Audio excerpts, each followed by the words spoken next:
अच्छा सर, 2 रोज कौमी असम्बली के हालात का आपने मुशाहिदा किया है। मुस्तकबिल सर क्या देखते हैं इस हुकूमत का, असम्बली का? लगता तो ऐसे है कि अपोजिशन ने भी माजी से कुछ सीखा नहीं है और अगर इसी नहज पे ये असम्बली चलती रही, so what do you predict actually? देखिए, जो पहला दिन था फिर दूसरा दिन था, कोई जज्बात तो मुश्तिल थे और पीटीआई को बहुत शिकायत हैं धांधली की। और पीटीआई को क्या, हर जमात जो है शिकायत कर रही है, किसी न किसी हलके में किसी न किसी को शिकायत है। लेकिन आप ये देखिए कि बहैसियत मजमूई तो इंतखाबात के नताइज जो हैं उनको कबूल कर लिया गया। जब पीटीआई के लोग असम्बली में आ गए, उन्होंने हलफ उठा लिया और फिर स्पीकर के इंतखाब में भी हिस्सा ले लिया, तो इसका मतलब ये है कि अमलन उन्होंने तस्लीम कर लिया। और अब जो उनका असम्बलियों पर जो एतराज़ है, जो इंतखाबात पर एतराज़ है, वो एक नजरी मामला बन के रह गया है। वो कानून की जो अदालतें हैं, जो फोरम्स हैं, वहाँ उसका फैसला होगा। और पीटीआई का असम्बली में मौजूद होना इस बात का ऐलान है कि वो असम्बलियों को यानी इस्तेहकाम देने में कुछ ना कुछ यकीन ज़रूर रखती है और इस बारे में कोई ना कोई नरम गोशा उसके दिल में ज़रूर पैदा हो चुका है। बिल्कुल। अच्छा शामी साहब, बहुत बड़ा चैलेंज है हमें और वो है मुआशी चैलेंज। आपको लगता है नई हुकूमत के लिए ये चैलेंज से लड़ना आसान होगा, और तब जबकि एक हार्ड ऑपोजिशन का भी उन्हें मुकाबला करना है? देखिए, जो मुआशी चैलेंज है उससे लड़ना तो आसान नहीं होगा, लेकिन हुकूमत किसी की भी बने ये चैलेंज तो दरपेश रहेगा ना। ये एक हुकूमती चैलेंज नहीं है, ये रियासती चैलेंज है। ये चैलेंज हमारी रियासत को दरपेश है। तो असूलन तो होना चाहिए था कि सारी सियासी जमातें मिल बैठती और एक इत्तफाक राय के साथ इस मुश्किल सूरत हाल से निकलने का सामान करती। लेकिन जो कुछ हमारी सियासत के मामलात हैं वो भी आपके सामने हैं, और जो हमारी गलत फहमियाँ हैं या शिकवे हैं या शिकायतें हैं वो भी आपके सामने हैं।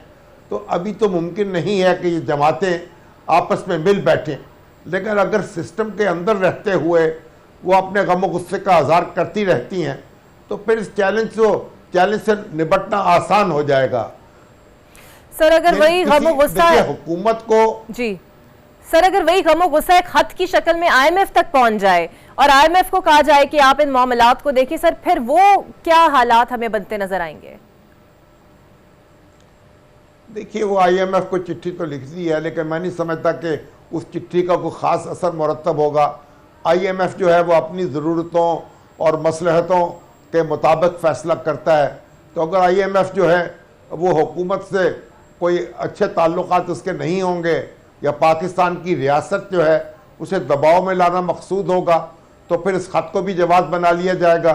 अगर ऐसा ना हुआ तो नज़रअंदाज कर दिया जाएगा। तो बुनियादी बात यह है कि हम अपने घर के मामलात को दुरुस्त करें और पीटीआई की जो शिकायत हैं उनको दूर करने की कोशिश करें। देखिए, धांधली के जो इल्ज़ामात लगाए जा रहे हैं, तो तकाज़ा तो ये होना चाहिए ना कि वो तेज़ रफ्तारी के साथ ट्रिब्यूनल्स बने और समाअत हो शिकायत की और उनका फ़ैसला हो। लेकिन यहाँ तो आप देख रही हैं कि हमारी पंजाब में ये हुआ है कि इलेक्शन कमीशन ने लाहौर हाई कोर्ट से कहा है कि हमें 9 जज चाहिए, 9 ट्रिब्यूनल्स बनाने मकसूद हैं। उन्होंने 2 जज दिए हैं। तो आप बताइए कि 2 जज अगर होंगे और 2 ट्रिब्यूनल्स बनेंगे तो कितने मुकदमों का कितने वक्त में फैसला करेंगे? इसका मतलब है ये तो फिर पूरी मुद्दत ख़त्म हो जाएगी असम्बली की और समातें मुकम्मल नहीं हो सकेंगी। तो ये भी तो कोई मुनासिब बात नहीं है। हुकूमत को इस बारे में भी गौर करना चाहिए, इलेक्शन कमीशन को भी गौर करना चाहिए, और जो शिकायत हैं उनका जल्द अदाला होना चाहिए। तो मेरा ख्याल इसी तरीके से हम माहौल को ठंडा कर सकते हैं और आगे बढ़ा सकते हैं।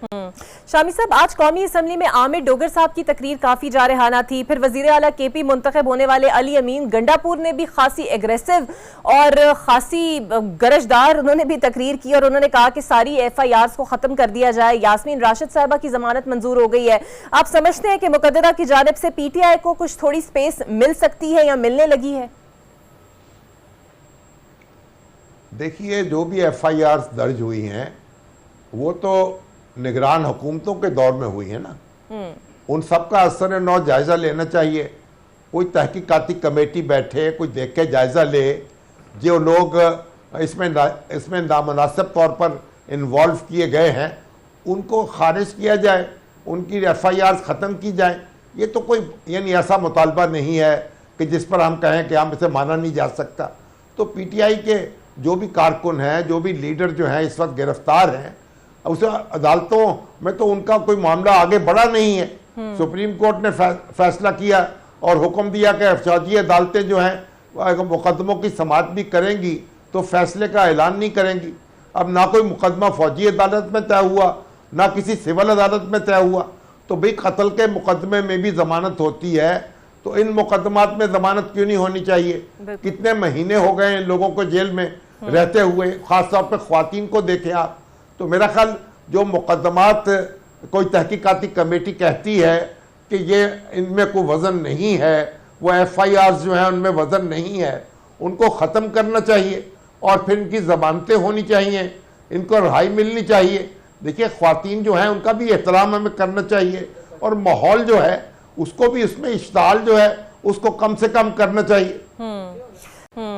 आपको लगता है मरियम नवाज साहिबा एक अच्छी वज़ीर आला साबित होंगी? एक रमज़ान पैकेज का उन्होंने ऐलान किया, सूबे भर में सफाई के इंतजामात के लिए भी हिदायत कर दी। क्या वो उस बेंचमार्क तक जा पाएंगी जो कि उनके चचा ने सेट किया है? देखिए मरियम जो हैं वो कई साल से सियासत में हैं, सर्द गर्म चख चुकी हैं और कैदोबंद की सोबतें बर्दाश्त कर चुकी हैं, आजमाइशों से गुजर चुकी हैं, पढ़ी लिखी हैं, वसीउल मुताला हैं। तो मेरा ख्याल है कि और फिर नवाज शरीफ साहब की जो क़यादत में और उनकी सोहबत में और वो उन्होंने सियासत के रमूज़ व इसरार सीखे हैं, तो तवक्को रखनी चाहिए कि वो बेहतर वज़ीर आला साबित होंगी, क्योंकि उनको सियासत को भी संभालना है ना। तो वह कैसी वज़ीर आला होंगी जिनको लोगों का एतमाद जो है उसको भी बहाल करना है, लोगों को नफ्सियाती आसूदगी भी देनी है और सियासी ताकत भी उनको फराहम करनी है और उनसे वसूल करनी है और इसके साथ जो इंतज़ामी काम भी करना है। तो दो महाजों पर उन्हें काम करना पड़ेगा और लोग उनकी तरफ तवक्को भरी नज़रों से देखते हैं और मेरा ख्याल है कि कोशिश करेंगी वो कि उन पर पूरा उतरे।